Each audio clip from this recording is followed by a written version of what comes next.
What's up, everybody? Today we're going to be doing a review on a 2017 Accord. So we're going to start inside on it.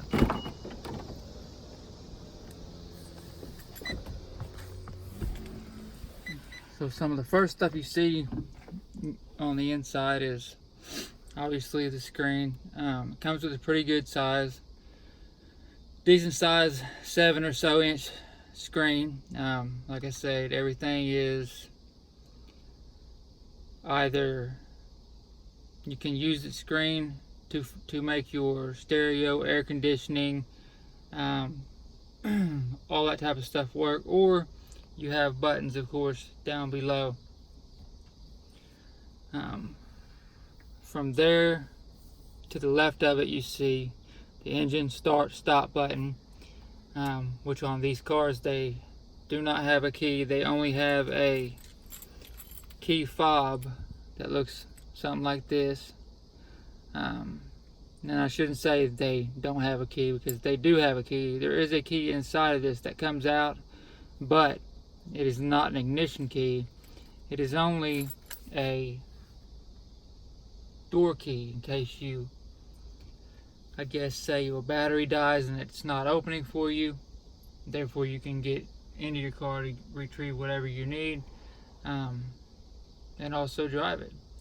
Like I say, I'm not real sure as far as how it will work. Say the battery dies in the fob, if it would be able to read that the fob was near enough the car to start. Because on these particular cars,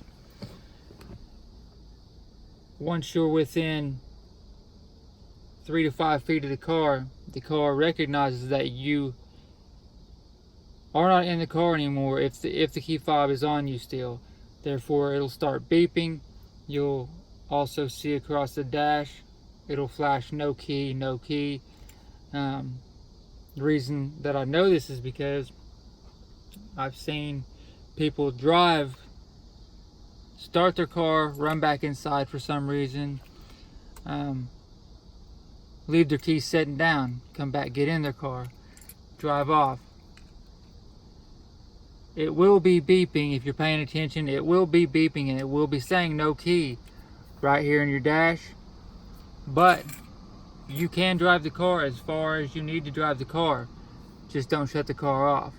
If you shut the car off, it's not going to start again until you are able to get the key fob brought into you or have your car towed, etc. But like I say, I thought that it was in a way kind of cool, because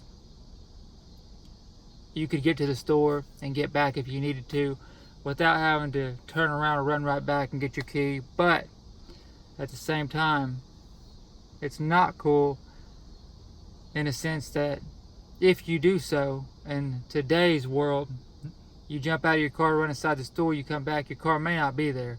So you know what I mean? It could be a good and a bad thing. But like I say, it's doable. So just thought I'd kind of explain that. From there, like I say, on the steering wheel, you pretty much have all of your buttons to control just about everything inside the car. Like I said, of course, you have your cruise button. You have your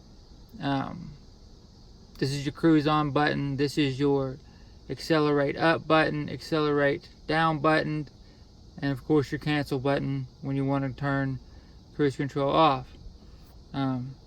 Over here you have a source button that works your stereo, that turns it from AM, FM to CD to XM to if you have your phone plugged in to that, obviously. You have your volume up, volume down buttons, and you have your skip buttons to go back or forward, skipping from song to song. Below that you have a menu button to take you into whatever you're trying to get into, whether it be your speaker controls as far as turning your settings up or down, or what have you. Below that, you have your hands-free buttons for talking on the phone. If you have your car set up to where it's connected to your phone, whether you have a iPhone or Android, you're able to sync your phone to your car, and as long as your Wi-Fi is active when you get in the car, it automatically connects to your car. Therefore, when your phone rings, it will show up on your screen, and it'll tell you who's calling for one, and you're able to answer it with this button. You're able to then talk without having to fumble for your phone, look for your phone, pick up your phone, and then, you know what I mean, end up worrying about having to try to get into a crash, because that's how a lot of crashes happen these days, is people trying to pick up their phones or look down at their phones to see what's going on, and by the time they look back up, or maybe even before that, they're in a crash. So from there, obviously, you have your shifter.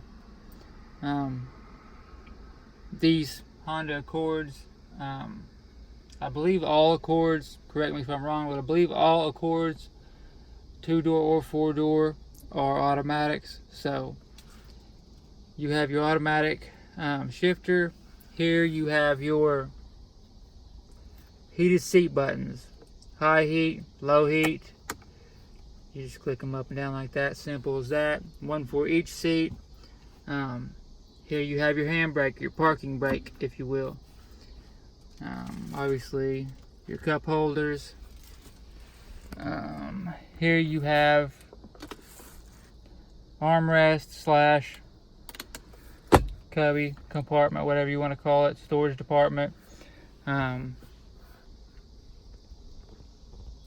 Also, if I didn't, and I know I didn't add, to start the car, you have to have, and I'll go ahead and show you, you have to have, obviously, your key fob on you. Then you have to have your foot on the brake and push and hold the button to start the car. If you do not have your foot on the brake, but you are in the car with the key fob, one push turns into auxiliary, to where your radio, to where your stereo comes on. You can listen to your stereo. Your lights come on, all that type of stuff. So then another push shuts all power off until you have your foot on the brake. Then you can start the car. Obviously, now we have it started, so you can see what I'm talking about with the screen. Turn that down so you can hear me. So you can see what I'm talking about with the stereo and all the touch controls up here. You got obviously your tune, seat buttons. Down at the bottom is where you can set the stations that you tend to listen to the most.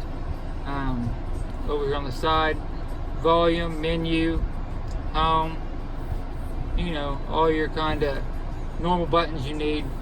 Up here above it, this little spot right here is actually a dish changer. I know a lot of cars these days, 2017, 18, some of them aren't even coming out with CD players in them because they're almost becoming obsolete with everybody downloading music to their phone, having jacks inside the cars to plug their phones into.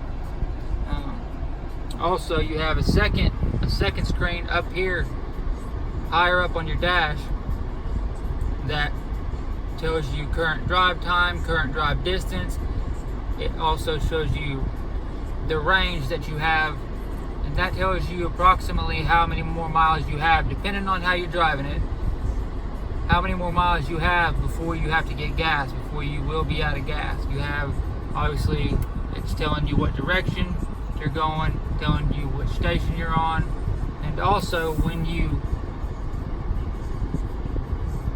and it only works on your right blinker, not your left blinker, because, your left blinker, because obviously your left mirror is right here, it's easy to see, but if you turn your right blinker on, you automatically can see it has a camera on the passenger side mirror that helps you see what's going on over there. That way, just makes it a little bit easier on you, especially if you're somebody that has neck problems and you can't bend your neck back and forth really. So, like I say, those are just some simple things, and that's just kind of the inside of a 2017 Accord. This one here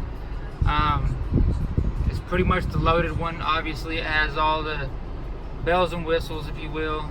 It has the extra trim on it. It has the doors are all covered in soft leather. They're not hard doors, they're soft leather.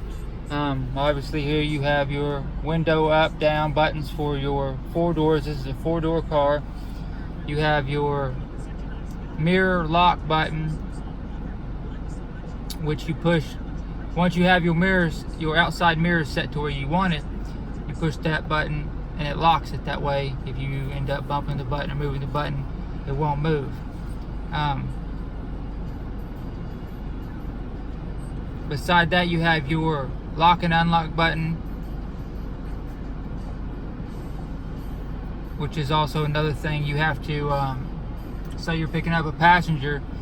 It's something that, which mostly all cars do it these days. Once you get over 5 miles an hour, the car automatically locks itself so your children can't fall out, so nobody can hop in on you while you're not paying attention, those types of things. So when you pull up to let somebody in, if you pull up and stop, you do have to unlock it each time.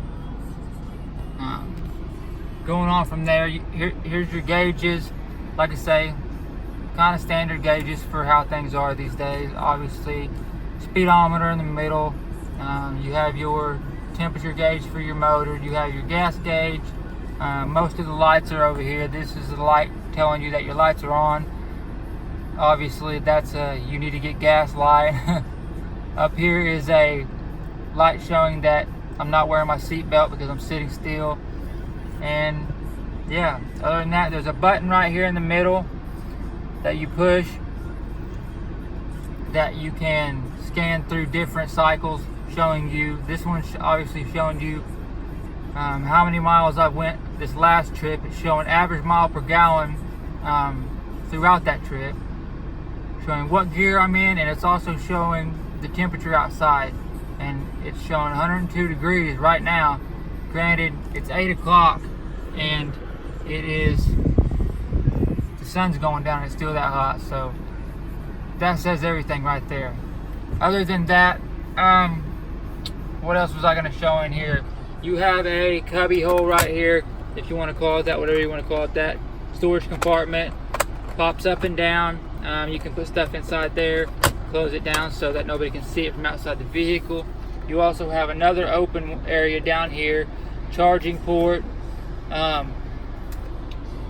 Also inside the upper one, you have a USB plug to plug in your phone, to connect your phone to the car. You want to play your music, you want to, whatever you need to do with it. That's that. Over here you have, to the left of your steering wheel, you have the Ecom button. You also have your traction control button, which there's really no need for it, other than the fact that sometimes, say it's snowing or something and you need your tire to be able to spin a little bit, to be able to get more speed going up something, to get it up an incline or something like that. Those are the only times that I've seen them like need to be used, but other than that, they're kind of, to be left alone. Underneath, I don't know if you can see it, but there is a tire air pressure button underneath here, and it is for, on these cars, whenever you have a tire that is low on air, you will see a light on the dash. It's a circular, halfway circle button with an exclamation mark in the center of it telling you. And I've also seen people, because it doesn't look like a tire or anything like that, but I've also seen people asking, what is this? What does this mean? That's what it means. It means that you need air. It means that one or four of your tires is a little bit low on air. It doesn't have to mean that it's flat. It can be a few pounds low, and it's going to come on just to show you, just to warn you.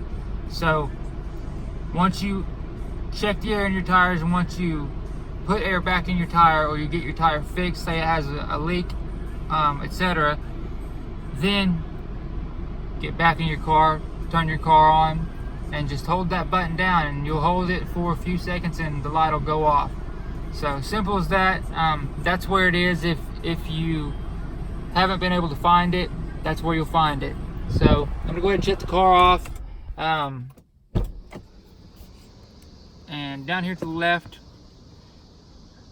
obviously, by the door is your hood release latch, as you can see right there. So commonplace for them, nothing new, nothing special. On these particular cars, or at least this model, I'm not sure if some of these come out with non-power seats or not, but this one has power seats. Like I said, you have back and forth, also up and down. This is also a tilt. It tilts the bottom of your seat though, not the top. This one here tilts the back of the seat back and forth, and then to be honest, I believe this one is a lumbar. I was trying to think of the word I was trying to use, but yeah, I believe that's a lumbar button. So those are pretty much the buttons for the seats. The driver's seat is all power. The passenger seat, I believe, has a lever under the front of it for its sliders. On these cars, and on most Hondas, for probably, I know at least since 2005, the 2005 body style Honda also had this type of thing, where you're able to, first of all, to open your gas tank, you have to reach down and push down to open your gas door, because that way it's not a push from outside to open it. People can't get in there and try to steal your gas. Also right there on the same button, same latch, same switch, whatever you want to call it, if you pull up on it, it is your trunk release. Back behind it, what you see right here, it says lock. That is where you can actually stick your key in and turn it, and it makes it to where that even if somebody gets inside your car through your door, they're not going to be able to open your gas door, and they're not going to be able to open your trunk. So those are some smart features, just in case your car gets broke into somewhere. Obviously, if they have enough time and they were able to break into the front of your car, they could break into the rear of your car, but you know, time is everything in situations like that. If they're there long enough, they're more liable to get caught. So just one of those things. But other than that, I'm gonna make another video going over the outside of the car, but for now, that's the inside review of a 2017 Honda Accord, and I'll see you guys on the next one. I'm out.